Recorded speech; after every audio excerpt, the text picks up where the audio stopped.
propre publicité. C'est vous qui avez organisé ce colloque, c'est vous qui le Oui, on présidez. peut dire le contraire, oui. Et pourquoi ce colloque justement? Eh bien, parce que d'abord, je suis un agité, mais en dehors de cette considération, il y a le fait que je suis extraordinairement préoccupé par l'explosion démographique de l'Afrique. Et avec toute la sympathie que je porte aux Africains, je crains que cela ne se traduise par un débordement humain, c'est-à-dire des courants migratoires écrasants, et qui vont, je serai brutal, tuer la civilisation européenne. Parce que avoir 2 ou 3% d'Africains en Europe, c'est parfait. En avoir 30%, c'est la mort sans phrase. Alors je reviens un peu en arrière, j'ai écouté des intervenants avec sympathie, notamment Gourevitch, qui avait l'air de dire, bon, mais finalement, le danger est lointain, il est peu mesuré. C'est pas vrai. Le danger, il est là. Parce qu'en démographie, on peut faire des prévisions à peu près sûres à 30 ans.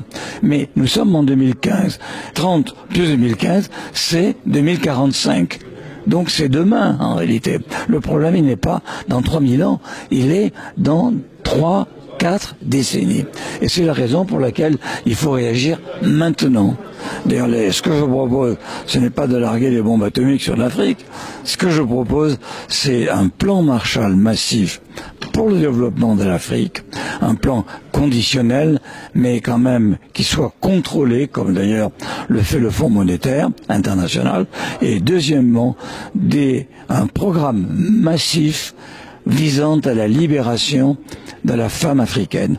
La condition féminine en Afrique, qu'on le veuille ou non, est abominable. Elle l'est encore abominable. Or, c'est la femme africaine qui détient la clé de l'avenir du continent. Est-ce que c'est pas donner une réponse occidentale à un problème africain et justement rentrer dans les mêmes erreurs qu'il y a pu y avoir pendant la colonisation? Vous avez tout à fait raison, c'est une réponse occidentale parce qu'il n'y en a pas d'autre. C'est un problème africain parce que c'est pas le nôtre. Nous, c'est l'inverse. Nos femmes n'ont pas assez d'enfants et on leur reproche suffisamment, avec suffisamment de force. Et donc, par conséquent, puisque les Africains n'ont pas été capables d'inventer la réponse eux-mêmes, eh bien, il faut bien que quelqu'un le fasse et c'est nous.